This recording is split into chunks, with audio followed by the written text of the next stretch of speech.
stunting itu kita targetkan untuk bisa diturunkan sampai angka 14%. Nah, berdasarkan data tahun 2021 yang lalu dari data Survei Status Gizi Indonesia, kita sekarang ini memiliki prevalensi stunting itu di angka 24,4%. Sedangkan di Sumatera Barat angkanya itu sedikit lebih rendah, 23,3%. Artinya, kalau kita menargetkan turun 14% di tahun 2024, maka dalam waktu 2 tahun ke depan kita harus menurunkan sekitar 9 atau 10%-an. Artinya kita harus bisa melakukan upaya-upaya extraordinary ini untuk mencapai laju penurunan yang lebih di atas 3% per tahunnya begitu. Dan ini tentunya bukan pekerjaan yang mudah, tetapi juga bukan pekerjaan yang tidak mungkin. Mungkin kita lakukan, tetapi dengan catatan tadi kita harus melakukan upaya-upaya yang luar biasa, yang tidak biasa-biasa saja untuk melakukan itu tadi percepatan penanggulangan stunting ini nanti. Nah, kenapa ini penting Pak Mas Irsad? Ini yang mungkin juga pendengar kita tahu bahwa stunting ini memang secara fisik ditunjukkan oleh panjang badan atau tinggi badan anak balita yang kurang dari tinggi badan atau panjang badan anak seusianya. Ya, kalau kita bahasa ilmiahnya itu di bawah -2 standar deviasi pertumbuhan panjang badan atau tinggi badan anak yang normal. Nah, tetapi ini tidak hanya sekedar permasalahan fisik, Mas Irsan, tapi ini juga lebih terkait pada gangguan pertumbuhan dan perkembangan yang berdampak pada tingkat kecerdasan, kemudian nanti ketika dewasa itu tentu akan berpengaruh pada produktivitas ya dan daya saing bangsa kita ke depan. Saat ini kita merupakan salah satu negara dengan Human Capital Index yang berada pada tingkat terbawah itu Pak Mas Irsad, yaitu di angka 0,54. Artinya kita ini ketika nanti masuk pada usia produktif itu baru bisa mencapai 54% dari potensi optimal yang sebetulnya kita capai begitu. Nah, hal ini tentu sangat berhubungan dengan tingkat kesehatan, tingkat pendidikan dan sosial ekonomi, terutama nanti pada usia dini tadi. Nah, oleh sebab itu tentu untuk merubah keadaan ini kita harus melakukan upaya-upaya bagaimana SDM kita yang masih usia dini ini berkualitas sehingga nanti 20-30 tahun ke depan mereka lah yang akan menjadi generasi penerus yang unggul ya, supaya nanti daya saing bangsa kita nanti ke depan jauh lebih baik dibanding yang sekarang. Gitu Mas Irsyad. Oke, baik Pak. Nah, tadi kan juga disebutkan bahwa di dalam 2 tahun ke depan ataupun di tahun 2024 ada target presentasi yang harus dicapai dalam penurunan stunting ini Pak. Nah, kalau kita lihat angka yang Bapak sebutkan kan tergolong angka yang cukup besar untuk dikejar dalam 2 tahun ini ya Pak. Betul, nah, betul. Menurut Pak Kusnedi, apa yang perlu ataupun langkah-langkah konkret yang harus dilakukan baik itu pemerintah daerah ataupun pihak-pihak terkait di Kabupaten Sumatera Barat agar bisa mencapai angka itu Pak? Karena kan tadi kan targetnya itu Sumatera Barat ya Pak. Iya, betul. Sepertinya kalau ya sebetulnya kalau kita mengacu kepada dokumen Perpres 72 tahun 2021 terkait dengan percepatan penanggulangan stunting secara nasional, itu sebetulnya sudah dipaparkan strategi yang bisa kita lakukan untuk percepatan penanggulangan stunting. Ada program spesifik dan ada program sensitif, program intervensi spesifik dan sensitif. Yang spesifik itu lebih ditujukan untuk mengatasi faktor penyebab, ya, memperbaiki faktor penyebab langsung terjadinya kejadian stunting. Apa itu? Ada 2. Yang pertama terkait dengan asupan makanan, konsumsi makanan, ya. Yang kedua terkait dengan penyakit infeksi, tingginya penyakit infeksi. Kedua hal ini secara langsung itu bisa berdampak pada stunting, Mas Ihsan. Terutama kalau kedua hal ini terjadi pada 1000 hari pertama kehidupan, yaitu dimulai dari masa awal kehamilan, masa konsepsi, sampai anak berusia 2 tahun. Jadi sebetulnya semua program intervensi spesifik dan sensitif tadi itu sebetulnya bisa lebih kita fokuskan. Artinya targetnya itu betul-betul mencapai sasaran. Artinya semua keluarga berisiko yang ada ibu hamilnya, ada ibu menyusuinya, ada balitanya. Nah, itu harus mendapatkan program yang tadi sudah dicanangkan oleh pemerintah. Misal tuh, kalau ibu hamil harus memeriksakan kehamilan misalnya minimal 6 kali dalam selama kehamilannya, ya. Dan dari 6 kali itu 2 kali nanti harus dengan dokter spesialis kandungan untuk mendapatkan pelayanan USG supaya bisa terdeteksi adanya kelainan-kelainan pada masa kehamilan yang mungkin nanti akan berdampak atau timbulnya kasus stunting. Kemudian yang kedua, misalnya semua ibu hamil yang pada kondisi kurang energi kronis atau kekurangan gizi harus mendapatkan makanan tambahan. Harus mendapatkan makanan tambahan. Nah, ini salah satu program spesifik. Kemudian semua ibu hamil harus mendapatkan tablet tambah darah supaya tidak ada lagi ibu hamil yang anemia. Nah, ini merupakan sebahagian dari upaya intervensi spesifik yang harus didapat atau diterima oleh ibu hamil untuk mencegah supaya anak yang lahir itu nanti panjang badannya itu tidak kurang dari 48 cm. Sebab kalau panjang badannya, satu anak lahir dengan panjang badan kurang dari 48 cm, maka bertambah satu kasus stunting kita. Jadi pencegahan pencegahan stunting itu memang dimulai sejak masa bahkan pada pra kehamilan, mulai dari remaja, ya, mulai dari remaja. Nah, kemudian nanti pada masa bayi misalnya atau balita, mereka harus mendapatkan program vitamin A, ya, suplementasi vitamin A. Kemudian harus dipantau tumbuh kembangnya di posyandu setiap bulan. Nah, sekarang ini permasalahannya banyak posyandu kita yang sudah tidak lagi memberikan pelayanan sebagaimana mestinya, gitu ya. Kebanyakan anak-anak ketika sudah umurnya selesai usia imunisasi, nah itu sudah tidak dibawa lagi ke posyandu. Nah, padahal ini penting supaya tadi pertambahan berat badan, tinggi badannya itu bisa dipantau setiap bulan. Ketika nanti terjadi gangguan, ya, itu jangan sampai dibiarkan dulu baru diintervensi. Jadi sebelum dia menjadi stunting itu, kita sudah lakukan upaya dulu gitu. Misalnya ada anak yang berat badannya 2 kali datang ke posyandu atau 2 bulan berturut-turut tidak naik berat badannya, nah itu sudah perlu dicurigai. Ini anak bermasalah, kira-kira apa yang menyebabkan berat badannya tidak naik? Sebab pada usia balita itu ada standar, ya, bertambah umur, bertambah berat, bertambah panjang badan atau tinggi badannya. Ada standarnya.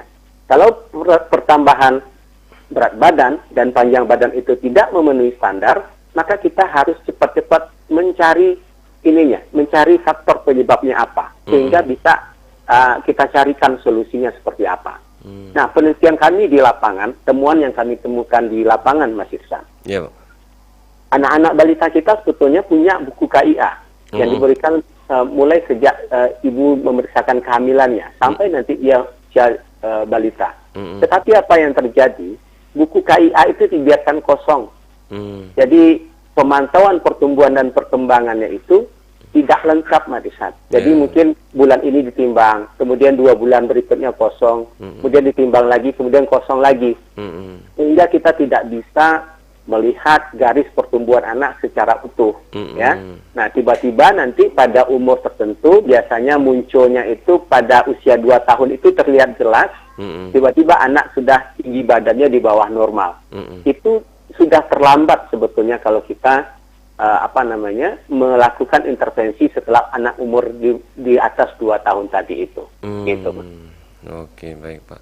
Nah, kalau kita lihat kan sebenarnya mungkin hal yang mempengaruhi stunting ini seperti yang Bapak sampaikan tadi kan ada dari masa sebelum kehamilan ataupun mungkin dalam proses masa kehamilan. Kalau kan ada juga kasus yang dipengaruhi karena faktor ekonomi ini, Pak. Nah, tentu untuk mengatasi hal-hal seperti ini yang bisa dikatakan lah ini faktor X ya Pak ya, di luar dari penyebab kesehatan, tapi ada faktor yang lain-lainnya ini menurut Bapak sendiri bagaimana nih mungkin dari pemerintah daerah untuk menangani hal-hal seperti ini nih Pak? Atau mungkin Ya, ada saran dari eh,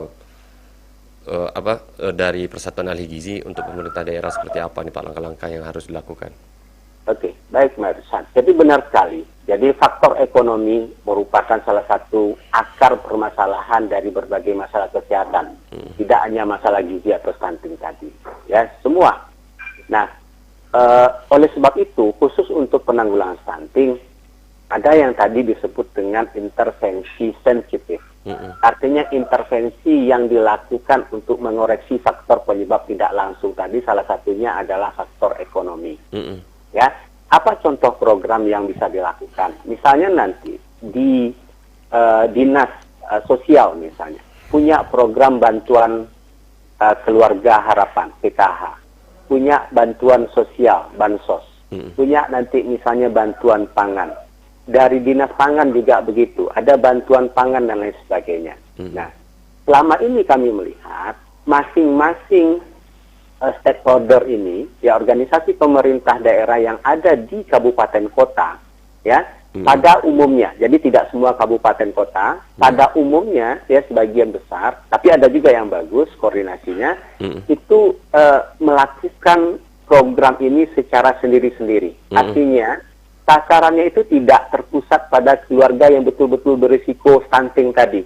Misal tuh, kayak PKH, persyaratannya misalnya hanya keluarga miskin nanti dengan kriteria A, B, C, D. Tetapi sebetulnya di rumah itu tidak ada ibu hamil, tidak ada ibu menyusui, tidak ada balita. Ya, sehingga apa yang terjadi? Program PKH tadi itu memang diberikan pada keluarga miskin, tetapi tidak mempunyai daya ungkit untuk pengentasan stunting. Kalau bisa ke depan PKH atau bantuan-bantuan yang lain dari lintas sektor tadi itu dipusatkan pada satu sasaran, itu disebut dengan program konvergensi. Sasaran itu memusat pada satu sasaran.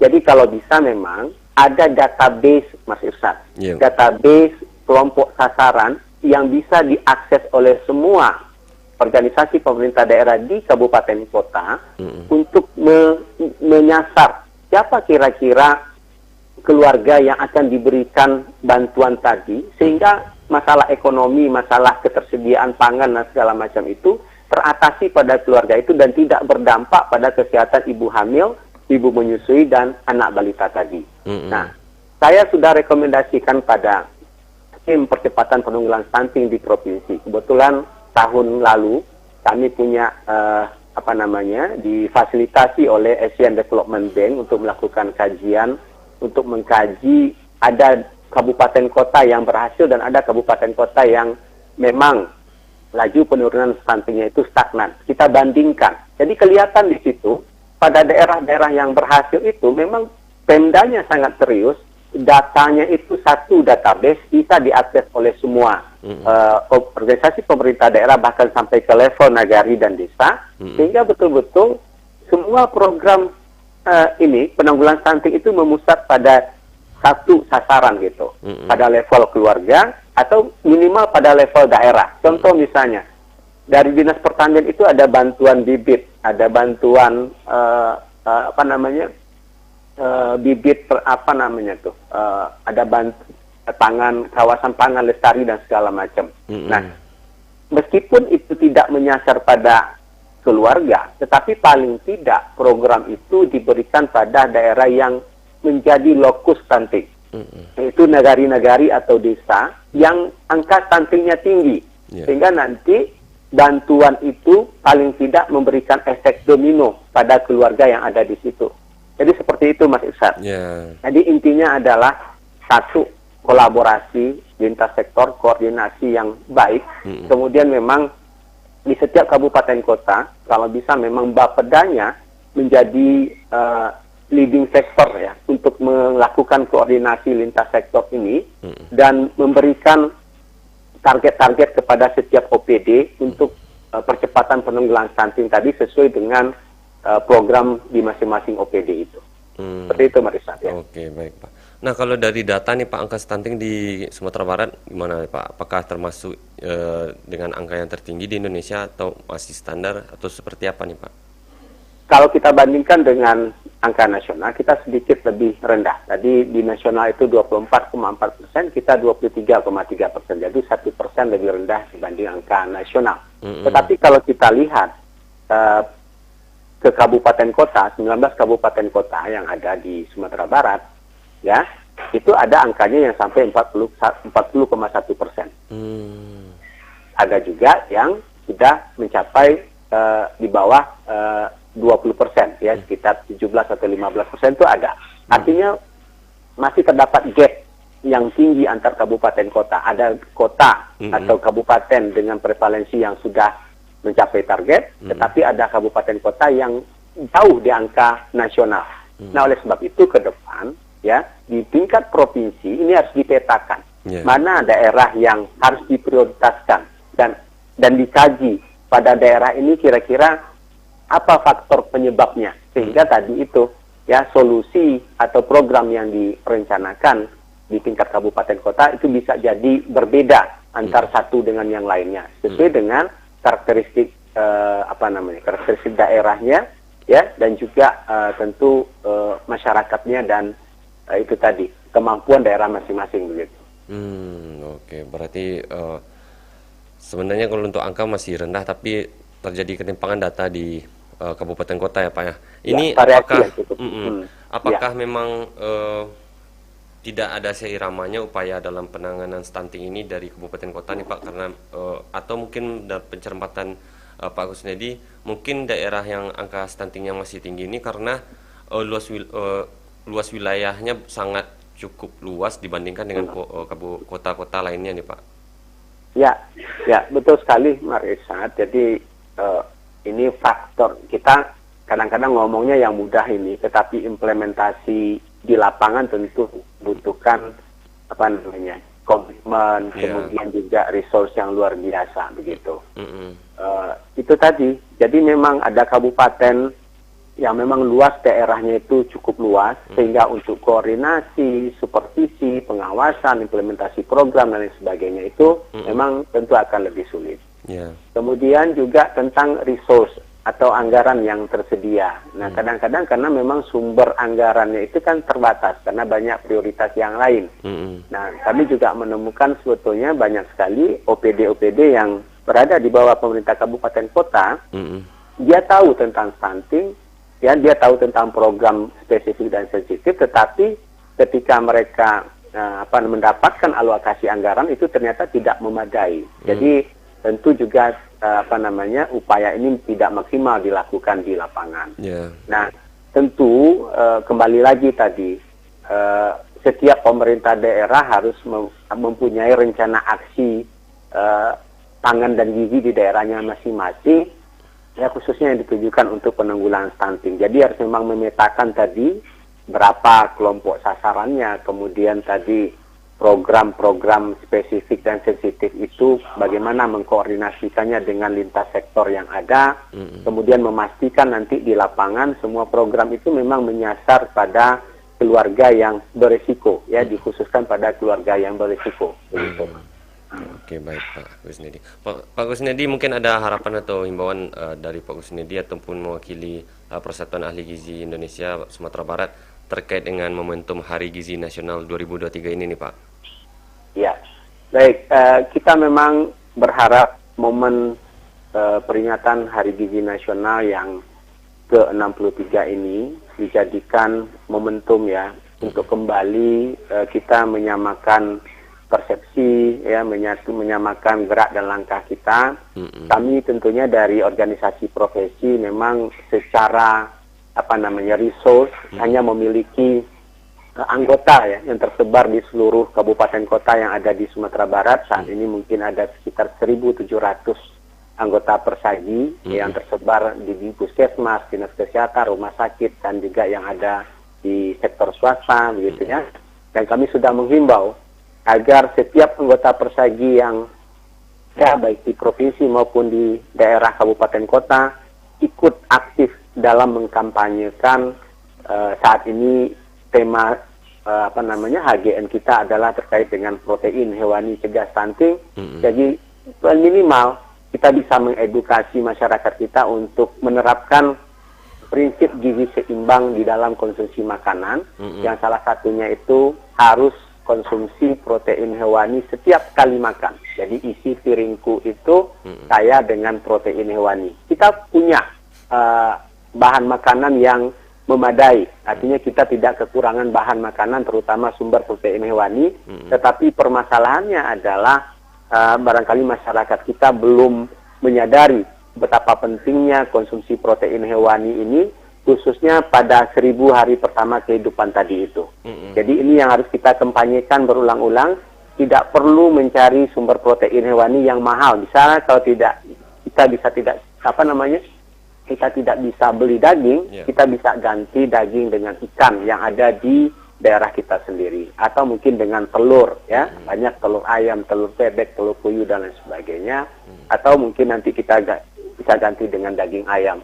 Artinya pastikan bahwa setiap keluarga yang ada populasi atau target yang 1000 hari pertama kehidupan tadi, ibu hamil, ibu menyusui dan balita, pastikan ketersediaan protein hewaninya ada pada saat mereka mengkonsumsi makanan setiap hari. Ya, mungkin itu harapannya, dan mudah-mudahan meskipun ini tentu tidak akan menyelesaikan semua masalah, ini hanya satu dari penyebab masalah yang ada. Paling tidak kita mulai dari hal-hal sederhana ini untuk agar masyarakat kita memang lebih aware dan lebih peduli untuk pemenuhan gizi keluarganya.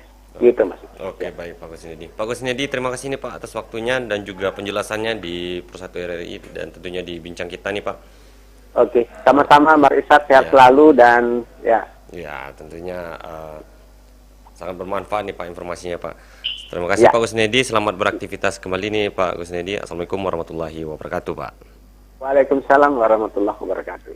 Oke, baik saudara pendengar, itulah penjelasan yang cukup banyak dari Ketua Dewan Pimpinan Daerah Persatuan Ahli Gizi Indonesia atau DPD Persagi Sumatera Barat, Bapak Kusnedi. Baiklah saudara pendengar, kita rehat sejenak dulu dan kita akan kembali lagi, dan tentunya kita ikuti yang berikut ini. Duhai kekasih pujaan yang selalu di hati, aku menunggu engkau, gadis yang selalu hadir dalam mimpiku.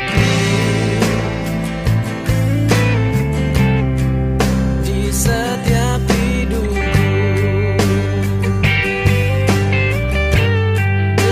dengarkanlah, aku cinta, ingin aku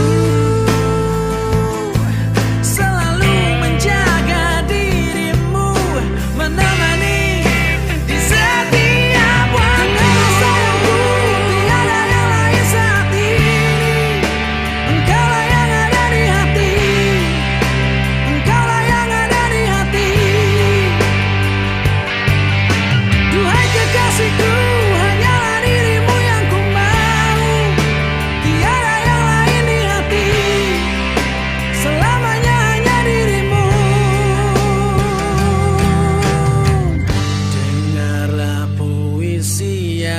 akan aku berikan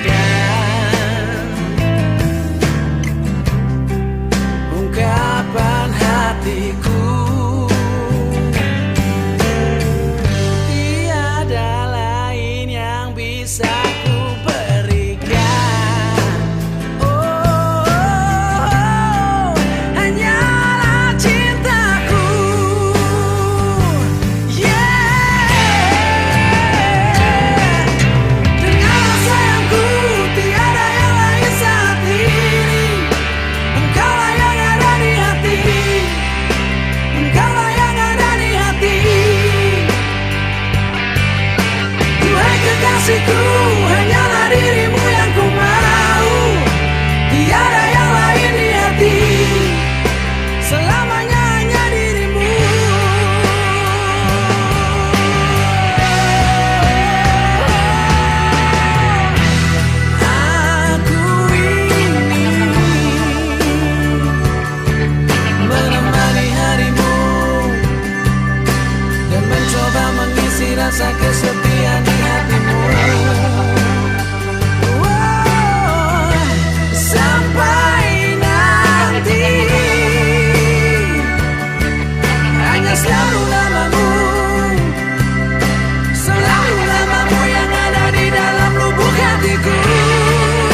kekasihku, hanyalah dirimu yang ku mau.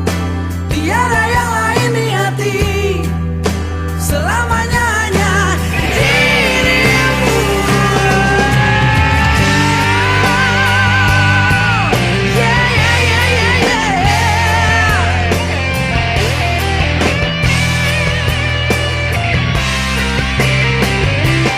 Janganlah sayangku, tiada yang lain saat ini. Engkaulah yang ada di hati, engkaulah yang ada di hati. Duhai kekasihku, hanyalah dirimu yang ku mau. Tiada yang lain di hati, selamanya hanya dirimu. Engkaulah sayangku, tiada yang lain saat ini. Engkaulah yang ada di hati, engkaulah yang ada di hati, selamanya hanya dirimu.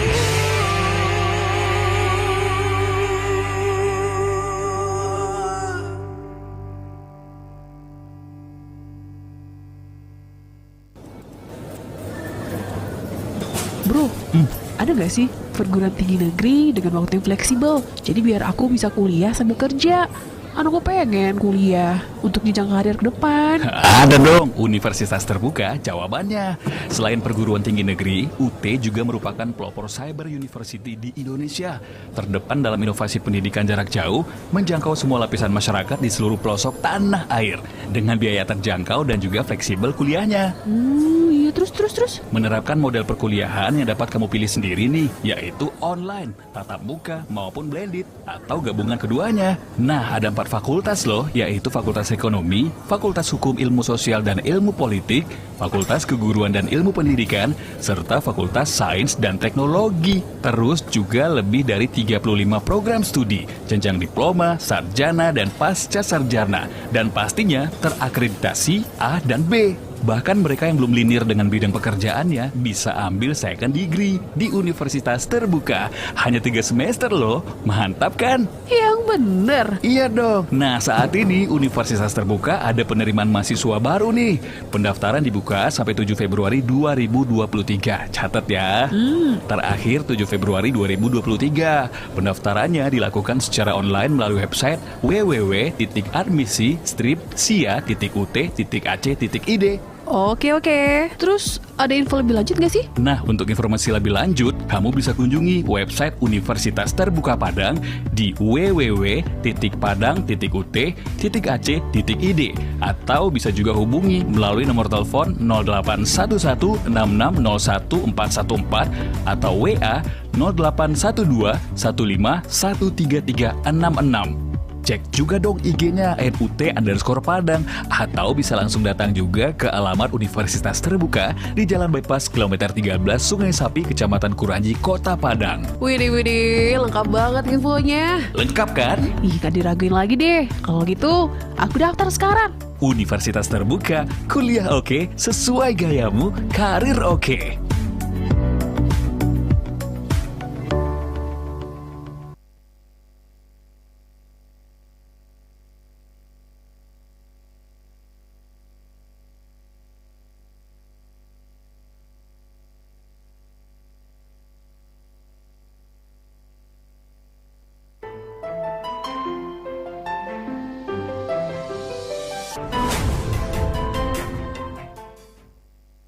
Baik saudara pendengar dimanapun Anda berada, masih bersama kami dalam acara Ngopi Steng.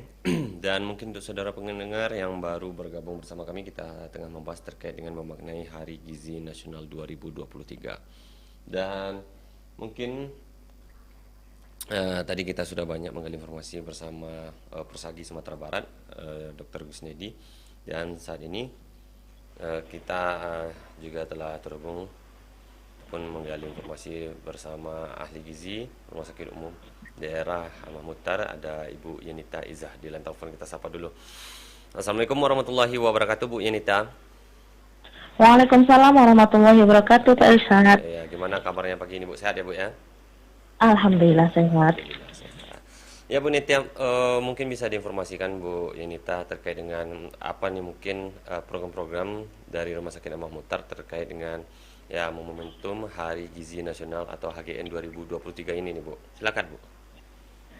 Oke, kami ahli gizi di Rumah Sakit Dr. Imam Mukhtar Bukit Tinggi sudah merencanakan beberapa kegiatan ya Pak ya untuk memperingati Hari Gizi yang ke-63 ini. Salah satunya adalah kami akan mengadakan acara talk show dengan ahli gizi rumah sakit terkait bagaimana penanganan stunting. Kemudian kami di rumah sakit juga mempunyai tim khusus, tim percepatan penurunan prevalensi stunting dan wasting, yang itu diketuai oleh dokter anak Dr. Fitriani. Nah, jadi kegiatan kami di sini stunting ini sebenarnya sudah lama ya menjadi perhatian khusus kami. Jadi kami di sini apabila ada anak yang stunting, karena kami rumah sakit IPB ya Pak ya, kami itu kan rumah sakit rujukan ya, rumah sakit rujukan. Jadi apabila ada anak stunting yang masuk ke rumah sakit kami, baik itu melalui poli rawat jalan maupun ke ruangan rawat inap, itu langsung kami berikan intervensi. Nah, intervensinya berupa pemberian formula makanan khusus ya Pak ya. Jadi seandainya ada yang pernah ke rumah sakit, itu makanan-makanan yang kami berikan kepada anak itu sudah melalui pengkajian yang mendalam, kemudian kebutuhan zat gizinya sudah dihitung secara teliti, kemudian baru diterjemahkan ke dalam bentuk makanan. Nah, untuk kondisi yang parah itu biasanya kami memberikan formula khusus yang mentargetkan memang dalam beberapa waktu itu, misalnya 1 minggu itu naik berat badannya menjadi setengah kilo atau panjang badannya bertambah sekian senti, itu sudah direncanakan oleh ahli gizi di rumah sakit Pak. Oke, baik Bu. Nah Bu, kalau dari pengamatan Rumah Sakit Imam Mukhtar sendiri Bu, untuk angka stunting di Kota Bukit Tinggi dari tahun ke tahun trennya seperti apa nih Bu? Bukit Tinggi ya, karena kita kota kecil dan ekonomi menengah ke atas ya Pak ya. Angka kita sekarang di bawah angka nasional, yaitu berada di angka 19%. Tetapi kita tidak boleh senang dulu Pak, karena ini jauh di angka target kita di tahun 2024.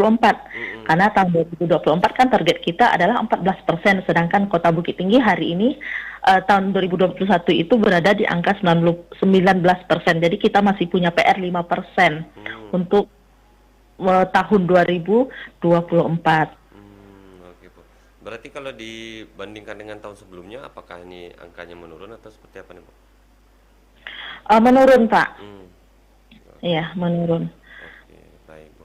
Nah, mungkin apa nih Bu langkah-langkah konkret yang akan dilaksanakan untuk mengejar angka target stunting, penurunan stunting di tahun 2024 ini nih Bu?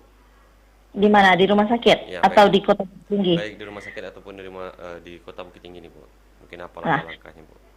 Kalau untuk di rumah sakit kami dari tim percepatan penurunan stunting ini sudah mempunyai beberapa program. Salah satunya adalah ya pemberian intervensi, tetap ya pemberian intervensi makanan, kemudian obat apabila ada penyakit penyerta ya. Kemudian kami sekarang sudah melakukan pendampingan kepada rumah sakit dan puskesmas jejaring. Jadi beberapa waktu yang lalu bulan November dan Desember itu kami sudah turun ke posyandu bersama dokter spesialis anak untuk mendampingi intervensi. Jadi kami melakukan pengukuran berat badan, tinggi badan, kemudian sudah mengumpulkan mendampingi pada kader untuk melakukan intervensi. Jadi ketika posyandu kami hadirkan ahli gizi dari rumah sakit, kami hadirkan dokter spesialis anak. Jadi semakin jelas gitu kan edukasi yang kami berikan kepada ibu-ibu yang mempunyai balita, yang membawa balitanya ke posyandu. Kemudian kami juga telah melakukan pendampingan kepada rumah sakit yang merujuk ke Rumah Sakit Imam Mukhtar Bukit Tinggi bagaimana penanganan stunting. Untuk kedepannya kami akan melakukan rencananya bulan Februari ini kami akan melakukan pembinaan tentang pembuatan makanan atau formula yang padat energi, padat protein, ya pokoknya padat zat gizi lah untuk percepatan penurunan angka stunting ini ke wilayah-wilayah yang berada di jejaring kami gitu Pak. Begitu. Berarti ada wacana untuk turun ke lapangan juga nih Bu ya, untuk Iya, maaf. Oke, baik Bu. Nah, Bu Yunita mungkin ada harapan atau imbauan yang ingin disampaikan Bu terkait dengan topik kita kali ini nih Bu. Penanganan stunting ini ya Pak ya. Iya. Stunting ini tidak bisa kita bebankan kepada satu pihak. Kita harus bekerja sama, berpegangan tangan semua stakeholder, terutama itu yang paling dekat, yang paling intinya itu adalah rumah tangganya. Jadi di dalam rumah tangga pun kita tidak bisa membebankan masalah gizi anak hanya kepada ibu. Kita harus bekerja sama semua anggota keluarga, mulai dari masa kehamilan sampai pada masa anak tumbuh remaja. Nah, kenapa penting seperti itu? Karena ibu yang menyusui, yang sedang hamil kemudian menyusui itu butuh perhatian dari sang ayah. Makanya Rumah Sakit Imam Mukhtar itu punya program Basaba ya, Bapak Sayang Bayi itu. Karena Bapak di sini sebagai kepala keluarga sangat penting untuk memenuhi bahan makanan di rumah. Yang pertama, kemudian untuk memberikan perhatian karena anak yang sehat itu akan bisa dihasilkan oleh ibu yang bahagia. Jadi perhatian dari ayah, dari nenek, dari anggota keluarga lainnya. Kemudian setiap fase kehidupan itu butuh perhatian khusus, tidak hanya pada masa 1000 hari kehidupan pertama, tetapi juga pada remaja. Nah, remaja SMA terutama kami sekarang Persagi Kota Bukit Tinggi akan mengadakan kegiatan cerdas gizi, yaitu cerdas cermat antar SMA yang akan diadakan tanggal 26 besok. Itu target kami adalah anak SMA, remaja, alias calon ayah dan calon ibu. Apabila remaja kita sudah cukup gizi, tidak anemia, mereka itu adalah calon ibu yang akan hamil. Apabila remajanya sudah sehat, status gizinya sudah optimal, kemudian beberapa tahun kemudian dia menikah, dia hamil dalam kondisi sehat, maka itu akan menurunkan risiko terjadinya anak stunting nantinya. Jadi kita harus memperbaiki perhatian gizi khususnya pada remaja saat ini, karena mereka adalah calon ibu, calon ayah di masa yang akan datang. Jadi tidak hanya pada balita yang kita perhatikan, jadi remaja. Jadi kepada kita semua perhatikan jajanan anak kita. Jangan sekarang banyak sekali ya makanan yang kegemaran remaja yang tinggi kalori, tapi rendah protein, rendah vitamin. Akhirnya anak-anak remaja kita gemuk atau terlalu kurus karena pola makan yang tidak benar tadi. Jadi semua fase kehidupan harus kita perhatikan mulai dari HPK sampai kepada remaja. Oke, Bu Yunita. Baik Bu Yunita, terima kasih nih Bu atas informasinya dan juga sudah bergabung bersama kami di Persatu RRI Bukit Tinggi Bu.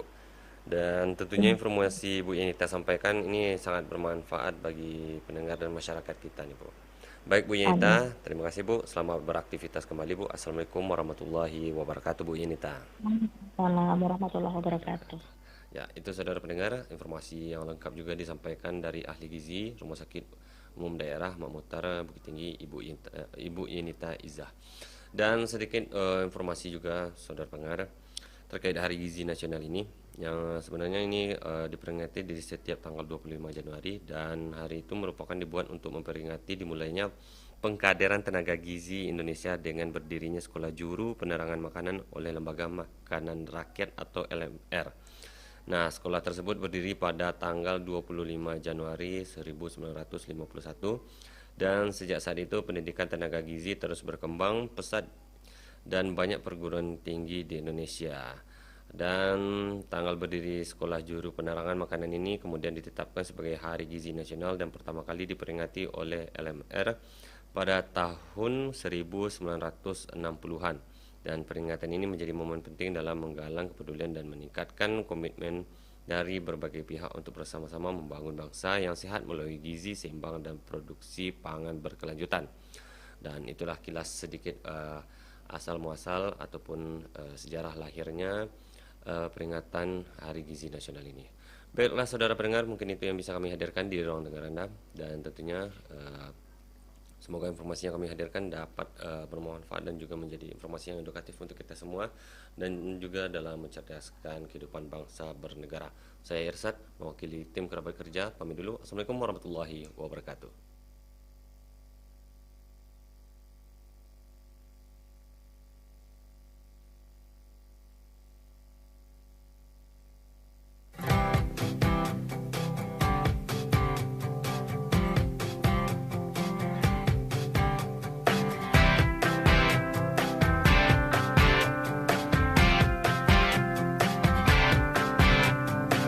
Bunga-bunga layu tak mengapa saat kau tumbuh di sampingku. Malam telan cahaya tak mengapa saat kau sinari cintamu.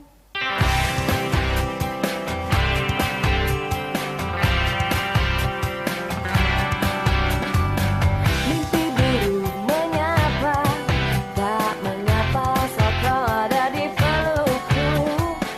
Tiada pernah berjumpa tak mengapa saat kau ada di hayalku.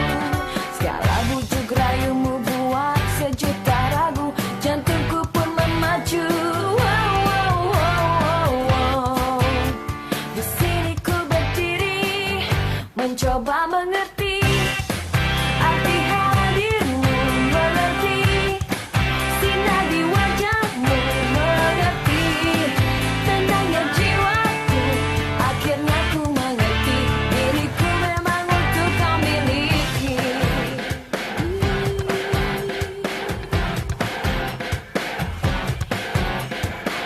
Bagai mentari pagi menyapa diri lewat hangatnya tatamu.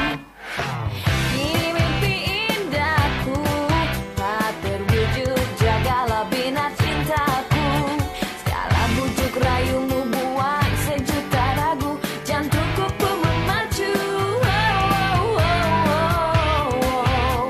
Di sini ku berdiri mencoba mengerti arti hadirmu, mengerti sinar di wajahmu, mengerti tenangnya jiwaku. Akhirnya ku mengerti diriku memang untuk kau miliki.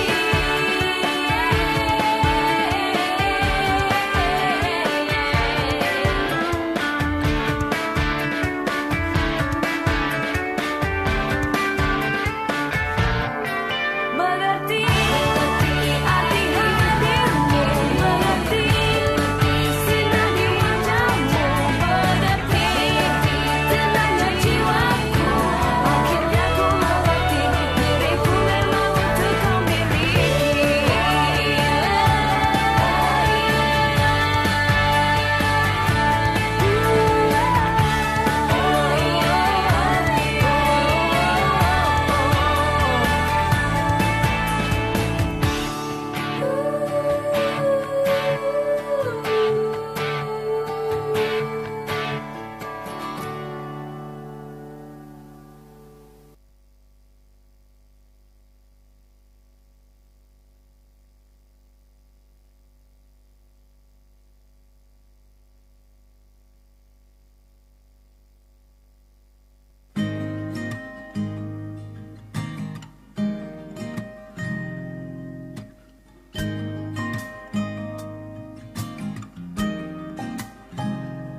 Senyumanmu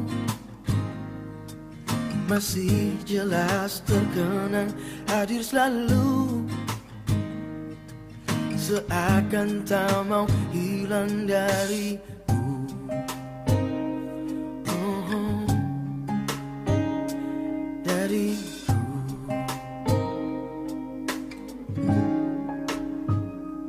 Takkan mudah ku bisa melupakan segalanya yang telah terjadi di antara kau dan aku, di antara kita berdua. Ini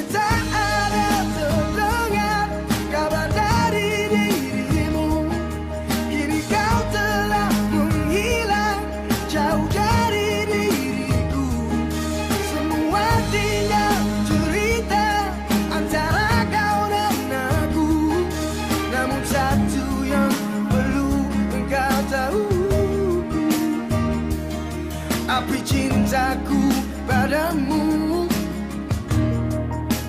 tak pernah padam, tak pernah padam.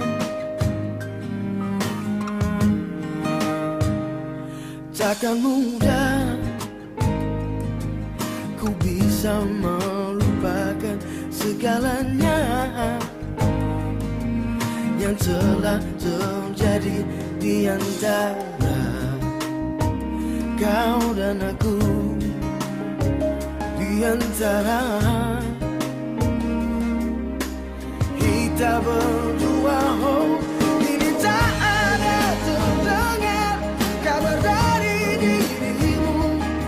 Kini kau telah menghilang jauh dari diriku. Semua tinggal cerita antara kau dan aku. Namun satu yang perlu engkau tahu, api cintaku padamu tak pernah padam. Oh no, tak pernah padam.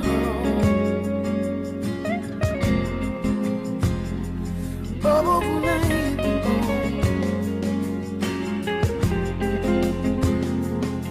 api cintaku padamu. Oh, oh, oh, oh, yeah.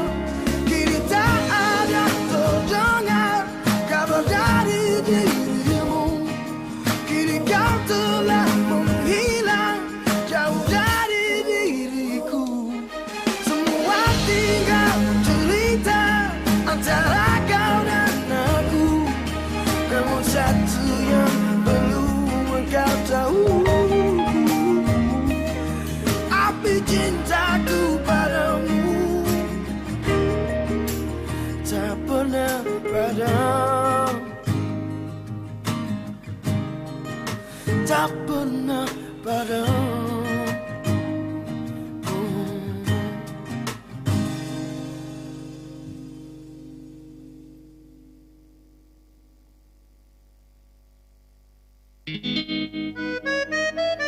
Pro 1 RRI Bukit Tinggi, kanal informasi dan inspirasi.